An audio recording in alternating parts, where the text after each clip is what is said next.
prier et je vous demandais d'avoir vos Bibles, d'avoir vos cahiers comme lorsque nous sommes à l'église. Et vraiment, je vous invite aussi non seulement à continuer à partager, mais on a lancé un petit mouvement que je vais vous rappeler, que si vous écoutez en ce moment la Citadelle sur votre téléphone ou sur votre ordinateur, de vous prendre un selfie et de le poster après ça sur les réseaux en donnant l'hashtag La Citadelle, c'est vous. La Citadelle, c'est nous. Je suis la Citadelle. Alors nous allons prier.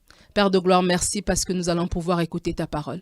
Seigneur, tu connais la vie de tout un chacun. Tu connais ceux qui sont dans des questionnements, ceux qui sont dans la crainte du lendemain. Tu connais ceux qui ont des symptômes peut-être dans leur corps à travers tout ce problème de coronavirus. Mais Seigneur, je veux croire ce matin que tu as une parole fraîche pour nous. Je veux croire ce matin que tu as un avenir pour nous. Comme tu nous dis dans Jérémie 29, 11, que tu as un avenir et de l'espérance. Et ce matin, nous voulons être comme Marthe. Nous voulons dire oui, je crois. Je crois que tu es la résurrection et la vie. Je crois que tu apportes la vie dans mon foyer. Tu apportes la vie dans ma maison. Tu apportes la vie dans mes affaires. Tu apportes la vie dans mes projets. Je crois à ta résurrection, Seigneur Dieu. Tu ressuscites les projets qui sont morts. Tu ressuscites cette ville qui semble être paralysée. Mais tu es là et tu agis. Seigneur, je veux disposer mon cœur. Mon frère et ma sœur qui écoutent ce live en ce moment, dispose son cœur à l'écoute de ta parole. Que ton nom soit béni. Alléluia. Alors nous allons tout de suite accueillir le serviteur de Dieu, le pasteur Omer Kabouya.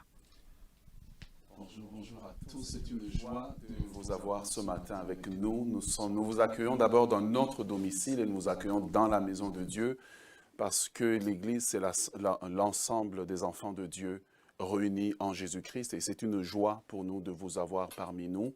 Et nous bénissons le Seigneur pour toute l'équipe qui a fortement travaillé pour que nous puissions avoir ce culte live qui n'est pas différent des autres cultes que nous avons avant.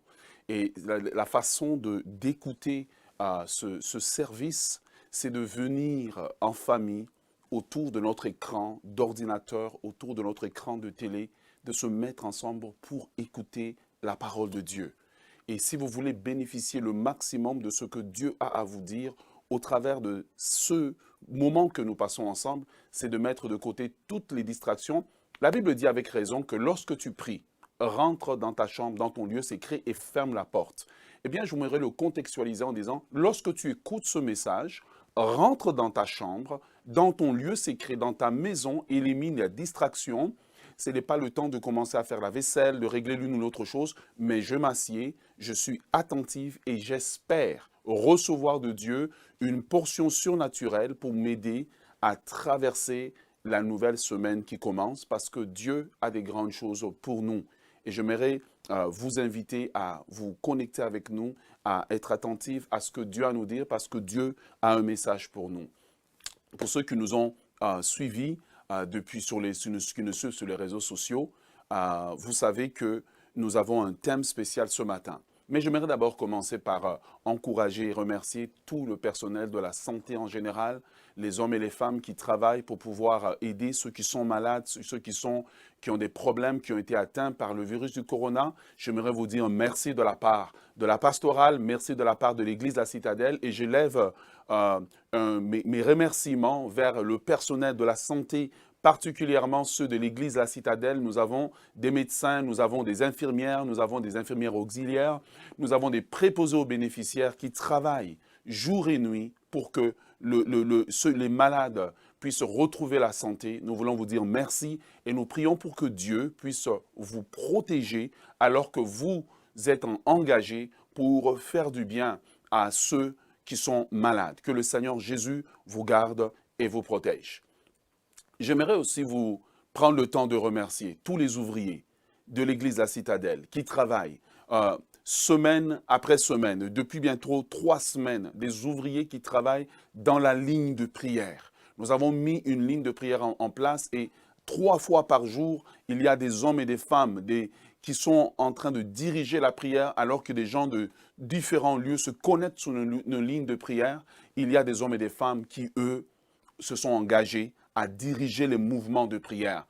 Nous voulons vous dire merci. Nous voulons vous dire que votre service dans ce temps de troubles au niveau du monde est un service précieux pour l'avancement du royaume de Dieu, mais aussi pour rassurer le peuple de Dieu. Nous voulons vous dire merci. Nous voulons vous dire que vous êtes des héros. Grâce à vous, le royaume de Dieu continue d'avancer. Mais j'aimerais aussi dire un merci particulier à aux hommes et aux femmes de l'Église, aux responsables, ceux qui ne sont même d'aucune responsabilité particulière dans l'Église, mais qui ont développé le ministère d'encouragement, le ministère de prendre le téléphone, d'appeler juste quelqu'un au téléphone pour prendre de ses nouvelles et lui demander comment ça va, comment tu as traversé la semaine. C'est le ministère précieux parce que la Bible, c'est à cela qu'elle nous appelle. Dans des temps difficiles, la Bible nous appelle à être ces chrétiens qui vont nous soutenir, qui vont se soutenir les uns les autres. Et comme je le disais au début de cette pandémie, le temps des slogans est terminé. C'est le temps de vivre la vie chrétienne. C'est le temps de marcher selon ce que Dieu attend de nous. C'est le temps d'être l'Église victorieuse. Et j'ai la conviction profonde qu'au bout de tout ce que nous traversons, l'Église sortira purifiée, sanctifiée, victorieuse, puissante, parce que l'épreuve a toujours rendu l'Église meilleure. L'épreuve n'a jamais, regardez toute l'histoire de l'Église, l'épreuve n'a jamais détruit l'Église. Elle a toujours rendu meilleure. J'aimerais prendre aussi le temps, avant de commencer ce message de ce matin, de saluer celui qui est le fondateur de cette Église, celui qui est pour nous un père, celui qui est pour nous un apôtre, le révérend docteur Joseph Kabuya Masanka, que j'ai l'honneur et le plaisir d'avoir comme mon père. Nous voulons le saluer, nous voulons le souhaiter à lui et à maman Kabuya, longue vie, santé et que la bénédiction de Dieu demeure sur vous et sur tout ce que vous faites. Vous êtes un modèle pour nous.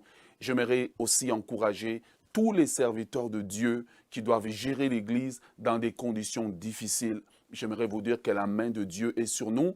L'Église ne mourra pas, l'Église n'échouera pas. Si l'Église primitive n'a pas échoué avec toutes les persécutions qu'elle a subies, l'Église aujourd'hui ne mourra pas. L'Église va continuer à aller de l'avant parce qu'en réalité, nous sommes fondés sur Jésus-Christ qui a dit que je bâtirai mon Église et il dit que les portes du séjour de mort ne prévaudront point. Voilà, que le Seigneur vous bénisse abondamment. Je voulais prendre le temps de remercier tout le monde et nous allons directement plonger dans la parole de Dieu. Alors, c'est la partie où tu vas prendre ta Bible, tu vas prendre un stylo et tu vas prendre de quoi noter afin d'écouter ce que le Seigneur a à nous dire. Tu vas noter pour écouter ce que le Seigneur a à te dire, à toi en particulier. Et le titre du message de ce matin, il est particulier, c'est « Confiné pour faire des exploits ». Et j'aimerais que, alors que tu écoutes ce message, au bas de ton écran, tu écrives « Confiné pour faire des exploits ». Dans la pensée de Dieu, le confinement n'a jamais été pour nous détruire. Dans la pensée de Dieu, le confinement n'a jamais été pour mettre en nous le virus de la peur. Dans la pensée de Dieu, le confinement n'a jamais été comme un instrument de destruction, mais c'est un instrument de perfectionnement, un instrument pour nous préparer à faire des exploits et que le nom du Seigneur soit béni. Nous allons lire deux textes. Le premier sera dans Genèse, chapitre 30, le verset 20 au verset 23. C'est un texte bien connu et un personnage que j'aime beaucoup, le personnage de Joseph sur lequel j'ai prêché plusieurs fois. Mais écoute-moi, sois attentif pendant la prochaine demi-heure parce que Dieu va te parler, parce que Dieu veut te parler. Le Seigneur nous parle tantôt d'une manière, tantôt d'une autre, mais souvent on ne prend pas garde. Dieu nous parle aujourd'hui. Ce n'est pas parce que nous ne sommes pas en face physiquement que Dieu ne parle pas. Dieu parle, mais Dieu demande que tu puisses écouter. Alors la Bible nous dit dans Genèse chapitre, Genèse chapitre 39, Genèse 39, du verset 20 au verset 23, Genèse 39, 20 au 23. La Bible dit, en parlant de Potiphar, alors que Joseph est dans la maison de Potiphar, je vous mets dans le contexte, il est dans la maison de Potiphar, il a été vendu comme esclave par ses frères, il a été racheté par cet Égyptien, chef des gardes de Pharaon qui est Potiphar, et Joseph dans la maison de Potiphar, Joseph va subir une élévation, sa vie, sa condition va s'améliorer, il devient l'intendant de la maison, mais la femme de Potiphar va avoir les yeux sur Joseph, va le trouver beau, elle va le trouver mignon, et elle va lui proposer qu'ils puissent avoir des relations intimes ensemble. Et alors que Joseph va refuser, eh bien, la femme de Potiphar va emmener des accusations contre lui pour tentative ou viol. Voilà. Et Joseph se retrouve dans cette condition sous les accusations et voici comment son maître réagit. Nous lisons à partir du verset 20. La Bible dit qu'il prit Joseph et le mit dans la prison, dans les lieux où les prisonniers du roi étaient enfermés. Il fut là en prison. L'Éternel fut avec Joseph et il étendit sur lui sa bonté. Il le mit en faveur aux yeux des chefs de prison.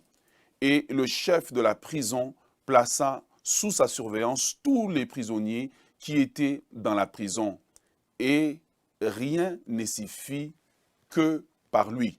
Le chef de la prison ne prenait aucune connaissance de ce que Joseph avait en main parce que l'Éternel était avec lui et l'Éternel lui donnait la réussite dans ce qu'il faisait. Le texte suivant sera dans Genèse au chapitre 41. Genèse au chapitre 41. Et nous allons le lire de façon résumée afin de pouvoir passer à la parole de Dieu. Genèse chapitre 41. À partir du verset 1, la Bible dit « Au bout de 2 ans », donc c'est 2 ans où Joseph est en prison, la Bible dit « Au bout de 2 ans, Pharaon eut un songe, voici il s'est tenu auprès du fleuve, et voici 7 vaches belles à voir, grasses de chair, montèrent hors du fleuve et se mirent à paître dans la prairie. 7 autres vaches, laides à voir et maigres de chair, montèrent derrière, hors du fleuve, et s'étinrent à leur côté au bord du fleuve. Les vaches laides à voir et maigres mangèrent la chair de cette vache qui était belle et grasse de chair. Et Pharaon se réveilla. Donc Pharaon a ce songe-là. Et quand Pharaon a ce songe, la Bible dit que Pharaon cherche la réponse à son songe parce qu'il ne comprend pas. Et les magiciens de l'Égypte ne peuvent pas lui offrir le songe. Et qu'est-ce qui se passe? Pharaon doit se rendre en prison pour pouvoir trouver Joseph. Pourquoi? Parce que dans la saison précédente, Joseph avait aidé quelqu'un et cette personne-là était donc l'échanson du roi, celui qui donnait le vin au roi d'Égypte. Et cet homme a parlé de Joseph comme étant la personne qui pouvait expliquer les rêves. Et finalement, qu'est-ce qui se passe? C'est que le Pharaon se retrouve dans la prison et Pharaon va écouter l'explication du rêve de Joseph. Le verset 14 nous dit, « Pharaon fit appeler Joseph. On le fit sortir en hâte de prison. Il se rasa, changea ses vêtements, s'est rendu vers Pharaon. » Verset 15. Pharaon dit à Joseph, « J'ai eu un songe, personne ne peut l'expliquer. Et j'ai appris que tu peux expliquer un songe après l'avoir entendu. » Joseph répondit à Pharaon en disant, « Ce n'est pas moi, c'est Dieu qui donnera une réponse à Pharaon. » Pharaon dit à Joseph, dans un songe, voici, je me tenais sur le bord du fleuve, et voici 7 vaches grasses et belles d'apparence montèrent hors du fleuve et s'étinrent, et se mirent à paître dans la prairie. 7 autres vaches montèrent, elles, maigres, fort laides d'apparence et décharnées. Je n'en ai point vu d'aussi laides dans tout le pays d'Égypte. Les vaches décharnées et laides mangèrent les 7 premières vaches qui étaient grasses. Elles les engloutirent dans le ventre sans qu'on aperçoive qu'elles y étaient entrées. Et leur apparence était laide comme auparavant, et je m'éveillai. Et donc Pharaon va avoir ce rêve et Joseph va lui expliquer que ce rêve-là, en fait, explique la famine qui va arriver sur l'Égypte. J'ai lu ce texte un peu en sautant des morceaux parce que nous connaissons bien ce texte-là afin de pouvoir juste gagner du temps. Mais ce que j'aimerais vous expliquer, c'est que il n'y a rien qui arrive dans le monde sans le contrôle de Dieu. Le Dieu que nous servons est au contrôle de tout. Alors que il y a ce confinement qui est arrivé dans le monde, plusieurs personnes ont plusieurs questions. Est-ce que c'est Dieu? Est-ce que c'est le diable? Est-ce que c'est les signes des temps de la fin? Est-ce qu'il s'agit d'un complot, etc. Ce que j'aimerais vous dire, la Bible dit qu'à l'Éternel, la terre et tout ce qu'elle renferme. Il n'y a rien qui arrive dans ce monde sans qu'il y ait la main de Dieu qui contrôle toutes choses. Et Joseph le dira à la fin de sa vie, que vous aviez prévu de me faire du mal, mais l'Éternel l'a changé en bien. Donc même parfois dans le mal que les hommes prévoient pour notre vie, Dieu peut le changer en bien. Mais le point essentiel ici est de comprendre que dans les circonstances de notre vie, dans les événements qui nous arrivent, il y a la main de Dieu qui travaille toujours. Voilà pourquoi l'apôtre Paul dit avec raison que toute chose concourt au bien de ceux qui aiment Dieu. Si vous aimez Dieu et si vous avez confié votre vie entre les mains de Dieu, j'aimerais vous rassurer que tout ce que vous traversez travaillera toujours en votre faveur. Et donc, Joseph est accusé. Il est accusé d'avoir porté la main sur la femme de Potiphar. Une fausse accusation. Pourtant, les preuves que la femme de Potiphar présente semblent être des vraies preuves. Une fausse accusation portée sur lui. Mais voici ce qui va se passer. C'est que Joseph va être envoyé en prison. Et j'aimerais le dire autrement ce matin. Joseph va être envoyé en confinement. Il va être confiné en prison. Et dans son confinement, Joseph se retrouve isolé de tout le monde. Il se retrouve comme toi et moi.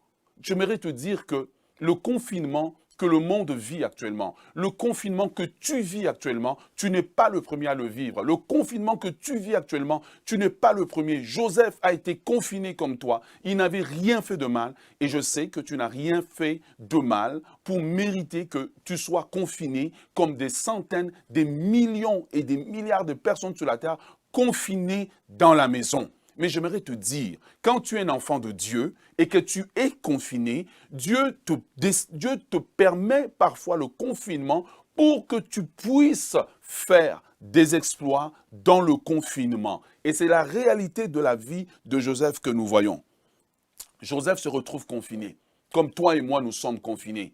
Et croyez-moi bien, de mon expérience vécue cette semaine, aucun être humain n'a été créé pour être confiné. Aucun être humain ne supporte d'être enfermé dans la maison. Aucun être humain ne supporte d'être enfermé dans la maison et ne voir que les quatre murs de la maison. Nous avons été créés pour être en relation les uns envers les autres. Nous avons été créés pour communiquer avec les autres. Nous avons été créés pour communiquer avec parfois notre voisin avec lequel on a souvent des prises de bec et des incompréhensions. C'est dans le confinement que nous pouvons valoriser l'importance des relations que nous avons les uns envers les autres. C'est dans le confinement que nous valorisons la famille. C'est dans le confinement que nous valorisons notre épouse. C'est dans le confinement que nous valorisons les biens. Juste le fait de sentir, de voir le soleil se lever, de voir le soleil se coucher. Dans le confinement, nous valorisons le froid que parfois nous détestons, la chaleur que parfois nous fouillons. Dans le confinement, la nature nous manque parce que nous avons été créés pour ne pas vivre en confinement. Mais parfois, il y a certaines situations de la vie qui emmènent le confinement dans notre vie. Et je suis venu te dire de la part de Dieu ce matin que tu as été confiné pour faire des exploits. Et je veux proclamer sur ta vie qu'au bout de ce confinement, tu seras un faiseur d'exploits parce que Dieu n'a pas permis le confinement dans ta vie pour que tu sois dans la défaite, pour que tu sois par terre, pour que tu sois abattu, pour que tu sois dépressif. Mais Dieu a permis le confinement pour te transformer en un faiseur d'exploits. Et j'aimerais que tu dises amen à cela ce matin. Frères et sœurs dans le Seigneur, il y a 3 attitudes que tu peux avoir dans le confinement. 3 attitudes. Et quand Joseph est parti dans la prison, il avait la possibilité d'avoir 3 attitudes dans son confinement. Il y a 3 attitudes que tu peux avoir. 3 attitudes que les gens ont dans le confinement. Ton attitude dans le confinement détermine si tu vas être celui qui a été confiné pour faire des exploits ou si tu es celui qui simplement va être détruit par le confinement. Le confinement peut te rendre meilleur ou le confinement peut être un instrument de destruction, de dépression dans ta vie. Et je suis venu te dire de la part de Dieu que tu ne dois pas céder au découragement, tu ne dois pas céder à la dépression, tu ne dois pas céder au désir d'abandonner Dieu, d'abandonner l'évangile, mais tu dois t'accrocher à Dieu, car la Bible dit dans le psaume 60, le verset 12, « Avec Dieu, nous ferons des exploits et tu es un faiseur d'exploits. » 3 attitudes. Première attitude, il y a des gens qui, lorsque tu es confiné, eh bien, les gens qui prennent le confinement comme étant une saison de vacances. Voilà, c'est l'occasion de rattraper toutes les séries télévisées que tu n'as pas regardées. C'est l'occasion de dormir aussi longtemps que tu peux. C'est l'occasion de te laisser aller. Le confinement, le premier type d'attitude dans le confinement, c'est de prendre le confinement comme une saison de loisirs, une saison, un lieu juste où je me laisse aller. Je suis en pyjama toute la journée. Peut-être, je ne sais pas pour certains, voilà, je vais prendre ma douche et ma brosse à dents 1 fois ou 2 jours, 1 fois ou 3 jours. Mais ce n'est pas ce que Dieu attend de nous. La Bible dit que quand Joseph est descendu en prison, Joseph n'était pas en vacances, mais dans le confinement de Joseph, Joseph s'est distingué. Il n'est pas rentré dans le confinement comme en train juste de pleurer sur ce qu'il a perdu. Et je sais, peut-être pendant 1 semaine, tu as pleuré le fait que tu ne peux pas circuler comme avant. Peut-être que pendant 2 semaines, tu as pleuré le fait que tu ne peux pas, aller au gym. Tu ne peux pas peut-être aller à l'église comme tu allais avant. Bien que peut-être avant, pour aller à l'église, tu te plaignais parce que c'était très tôt le matin. Peut-être que tu t'es plaint. Mais je suis venu de la part de Dieu pour vous dire, le temps de se plaindre est terminé. Le temps de rester abattu est terminé. C'est le temps de changer d'attitude. Le confinement ne sont pas des vacances spirituelles. Le confinement n'est pas des vacances spirituelles que nous avons. Le confinement n'est pas le lieu de dépression, mais le confinement est un lieu de transformation que tu dois avoir afin de pouvoir faire des exploits. Numéro 2. Deuxième attitude dans le confinement. Le confinement comme un lieu de prison et d'isolation. Voyez-vous, lorsque Joseph est arrivé en prison, Joseph était l'intendant de la maison de Potiphar. Donc, il était celui qui gérait les biens. Il avait liberté de mouvement. Il avait liberté de décision. Et donc, soudainement, il se retrouve en prison. Il se retrouve confiné. Et quand on est confiné, on peut regarder le confinement comme une prison. Et tant et aussi longtemps que tu vas regarder les 4 murs de ta maison, de ton appartement ou de l'endroit où tu te trouves comme une prison, ce lieu va te détruire. Ce lieu te détruira mentalement. Ce lieu va détruire tes émotions. J'aimerais te parler de l'apôtre Paul un moment. Les meilleurs épîtres qu'on a eues de l'apôtre Paul étaient dans le confinement de la prison de Rome. Les épîtres de Paul ont été écrits dans le confinement. Et je suis venu te dire de la part de Dieu que du confinement, quelque chose de meilleur peut sortir. Du confinement que nous vivons, quelque chose d'excellent peut sortir. On n'est pas obligé de se laisser décourager, de se laisser abattre. De ce confinement, tu peux avoir une famille meilleure. De ce confinement, tu peux avoir une meilleure relation avec Dieu. De ce confinement, tu peux ressortir de là comme étant une meilleure personne.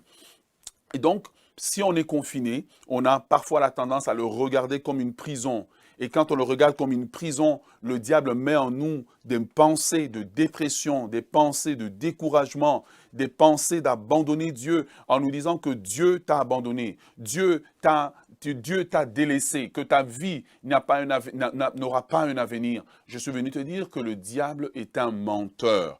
Alors que Joseph était en prison, Joseph n'est pas resté dans l'abattement, Joseph n'est pas resté juste découragé, mais la Bible dit que la main de Dieu était avec Joseph et Joseph, dans le confinement, s'est mis à se distinguer. Donc, j'aimerais que tu n'aies pas la première attitude du confinement, qui est l'attitude d'être en vacances. Tu deviens un chrétien laxiste, le chrétien qui ne lit pas sa Bible, le chrétien qui ne prie pas, le chrétien qui vit simplement de manger 4 fois, 5 fois par jour, le chrétien du frigo, voilà. Ne deviens pas le chrétien du frigo. Ne deviens pas le chrétien de l'Internet simplement. Ne deviens pas le chrétien de la surinformation, le chrétien qui écoute tellement les informations, mais deviens le chrétien qui va devenir meilleur. La deuxième attitude à faire attention, c'est l'attitude de se regarder comme étant prison, étant limité. Aujourd'hui, avec la technologie, aujourd'hui, avec ce que nous avons la possibilité, dans notre confinement, de ne pas le regarder comme une prison. Tu es confiné pour faire des exploits. Et je vais te dire de la part de Dieu, tu sortiras de ce confinement meilleur, tu sortiras de ce confinement un homme d'exploit. Voilà pourquoi je te demande, s'il te plaît, de ne pas arrêtez d'écouter ce live, écoute jusqu'au bout les instructions de Dieu afin que ta vie devienne meilleure. La troisième attitude du confinement. Le confinement comme lieu de préparation et de transformation pour faire des exploits. Tu vois, lorsque on regarde la vie de Joseph, on a 3 versions de Joseph. Joseph chez son père. Joseph, c'est le jeune homme qui reçoit des songes et qui ne peut pas les expliquer. Et parce qu'il ne peut pas expliquer les songes, et pourtant les songes sont des messages que Dieu lui a envoyés pour lui annoncer son avenir. Des messages que Dieu lui a envoyés. Donc, il a un don en lui, mais le don n'est pas encore développé. Il a un talent en lui, mais le talent est un problème parce que le talent est petit et il n'a pas encore atteint sa pleine stature. Et donc, à chaque fois que Joseph a un rêve, le rêve, quand il le raconte, ça crée un problème dans sa vie. Et donc, Joseph va être premièrement déplacé par Dieu et envoyé chez Potiphar. Là, il va développer les dons d'administration, les dons de gestion. Mais Dieu sait que la clé de son élévation, c'est le don d'interpréter le rêve. Or, dans les saisons précédentes, Joseph a des rêves, mais n'a pas encore développé l'habilité d'interpréter les rêves. La clé de sa destinée n'est pas de rêver, mais d'être capable d'interpréter ses rêves et les rêves des autres. Donc la clé de sa destinée, c'est son habilité de développer la capacité d'être utile aux autres par l'interprétation des rêves. Car si Joseph est un bon gestionnaire, malheureusement en Égypte, il y a beaucoup de bons gestionnaires. Donc il doit développer une compétence qui est tellement pointue, qui est tellement unique, qu'il devient, dans un moment de crise, il devient l'incontournable. Il devient l'homme recherché, il devient l'homme des exploits. Quelle est la méthode de Dieu pour transformer Joseph en un jeune homme qui a simplement des rêves? Pour devenir un faiseur d'exploits, pour devenir cet homme dont l'Égypte a besoin, cet homme dont le monde a besoin. Je prie qu'au sortir de ce confinement, nous chrétiens, nous devenions les hommes de la nouvelle saison, les hommes dont la société a besoin. Qu'est-ce qui s'est passé? Eh bien, la méthode de Dieu pour amener Joseph dans sa saison d'élévation, c'était le confinement.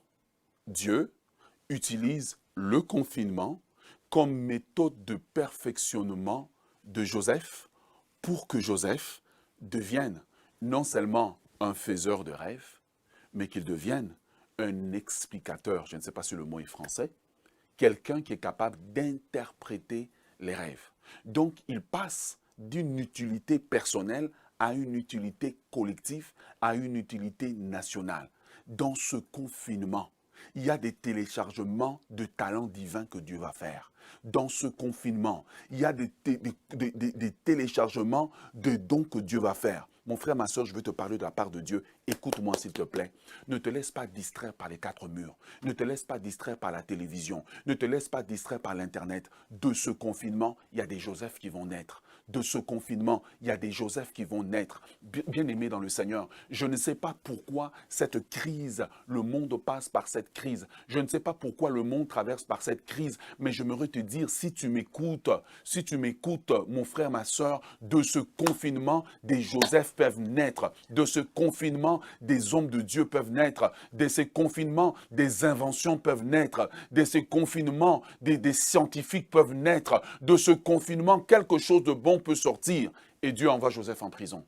Il dit, pour que tu deviennes meilleur, j'ai besoin de te confiner. Le confinement n'était pas des vacances pour Joseph. Le confinement n'était pas une retraite pour Joseph, mais le confinement était l'opportunité pour Joseph de se transformer de quelqu'un qui rêve à quelqu'un qui interprète. Joseph devait devenir plus grand. Dieu t'a confiné pour que tu deviennes meilleur. Dieu t'a confiné pour que tu deviennes meilleur. Frères et sœurs, arrête de chercher la main du diable. Même si c'est le diable qui l'a fait. Joseph dit, vous aviez prévu de me faire du mal, mais Dieu.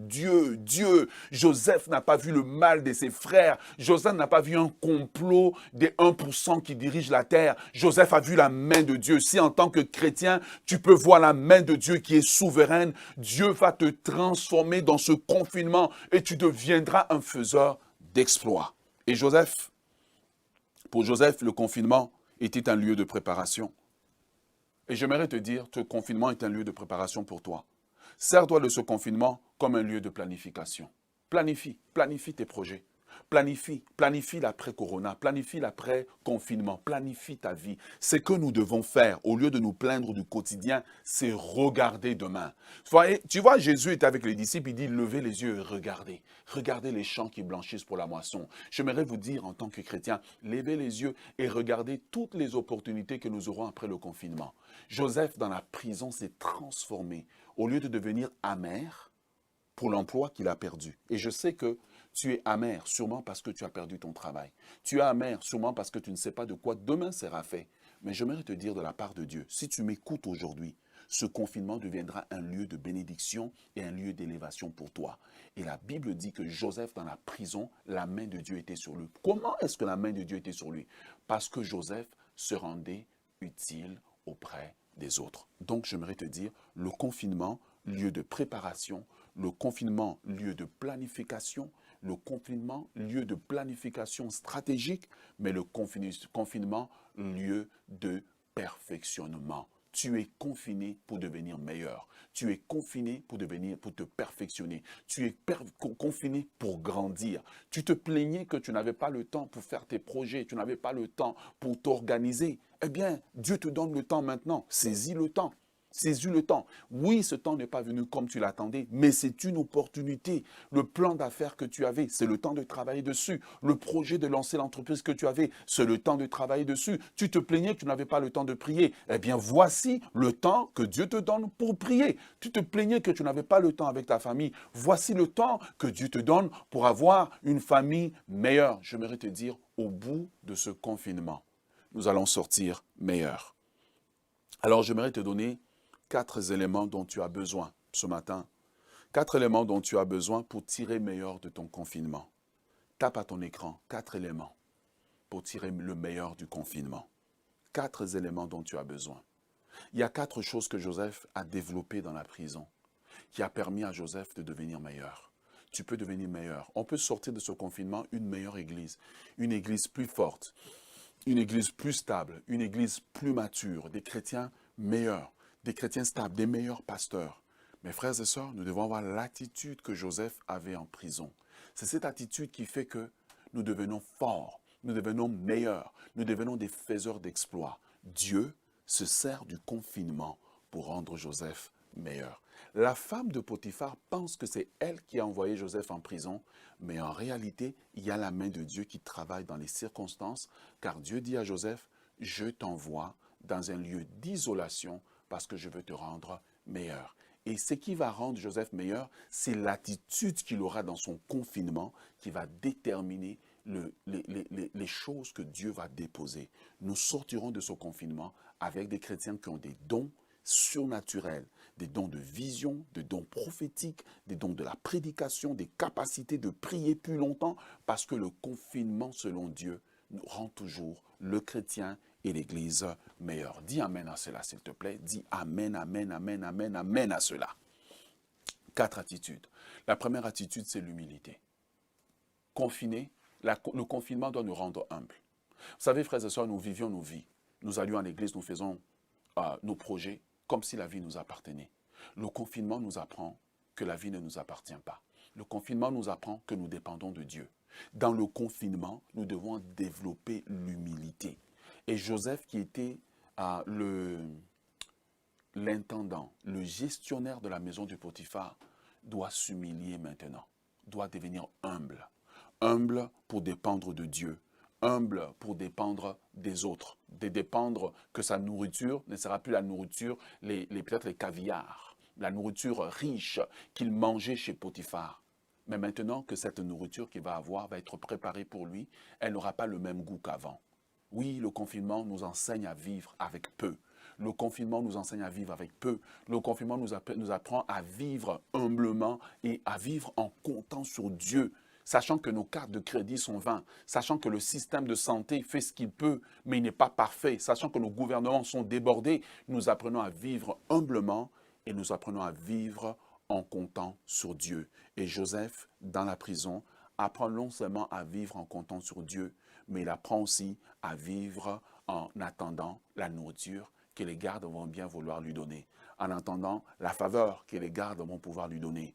Il faut que nous développions l'humilité dans ce temps de confinement. Il n'y a que l'humilité qui fera que nous allons pouvoir maintenant vivre des élévations de Dieu pendant les temps de confinement. Voilà pourquoi la Bible dit de nous humilier devant Dieu et il va nous élever au temps favorable.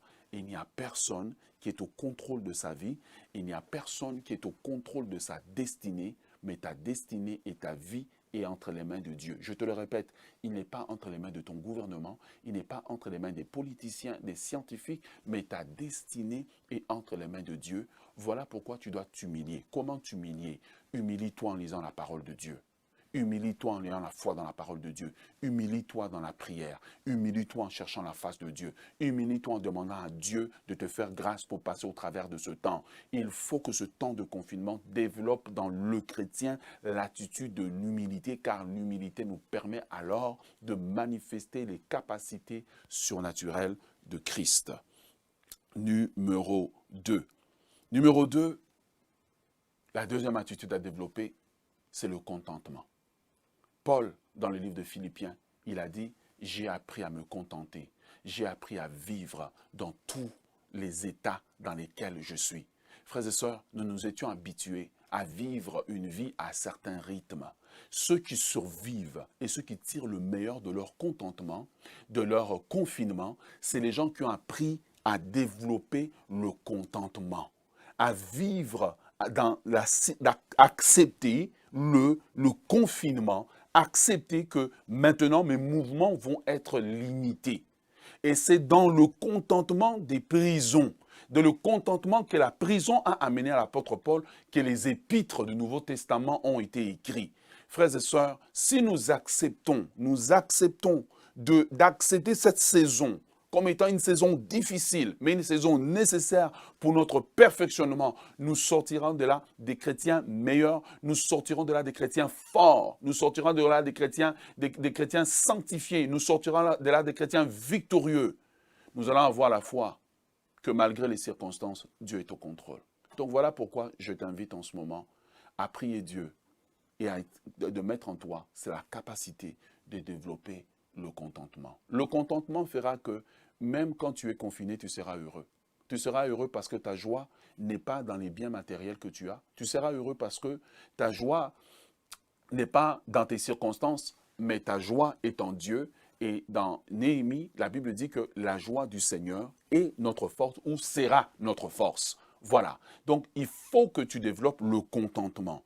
Le contentement, c'est que j'accepte cette situation en espérant que Dieu va me délivrer, mais jusqu'à ce que Dieu me délivre, j'accepte de passer au travers de cette saison, sachant que Dieu a la capacité de me délivrer. Numéro 3.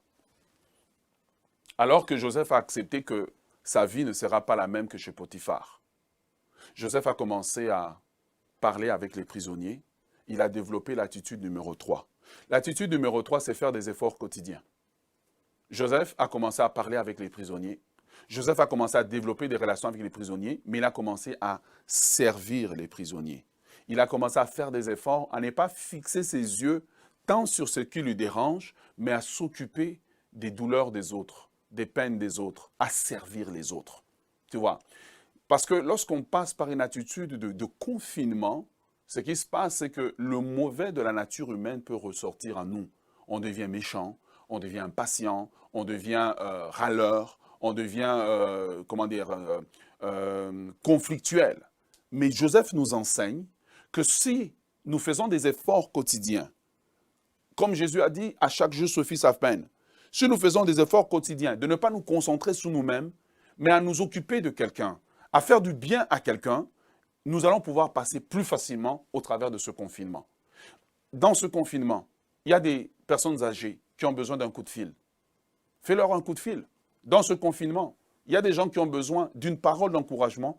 Votre pasteur a besoin d'une parole d'encouragement. Des serviteurs de Dieu ont besoin d'une parole d'encouragement. Ben, faites-leur du bien. Peut-être que vous avez aussi des moyens financiers qui vous permettent de passer facilement au travers de ce confinement. Il y en a qui en ont moins. Eh bien, faites du bien à quelqu'un. Joseph a fait du bien aux prisonniers dans la prison. C'est en faisant le bien qu'il a moins fixé les yeux sur ce qui le dérange, mais en faisant du bien, Dieu s'est occupé maintenant dans la prison. Joseph a commencé à être élevé. C'est pour ça que je parle de la clé des efforts quotidiens. Des efforts quotidiens pour faire du bien à quelqu'un autour de vous.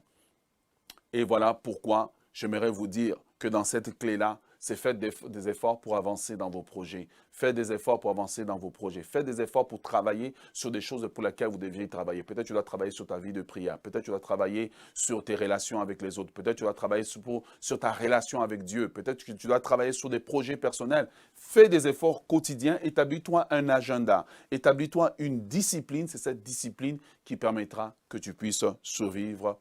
Et donc, le point suivant, je l'avais mêlé avec l'autre. Quatrièmement, rendez-vous utile. Rendez-vous utile pour le royaume de Dieu. Le confinement, c'est une opportunité pour le royaume de Dieu. Rendez-vous utile. Rendez-vous utile pour annoncer l'évangile à quelqu'un. Rendez-vous utile dans votre église. Votre église est confinée, comme nous tous, nous le sommes. Votre église est fermée. Rendez-vous utile en supportant votre église financièrement. Rendez-vous utile en payant votre dîme. Rendez-vous utile en donnant votre offrande.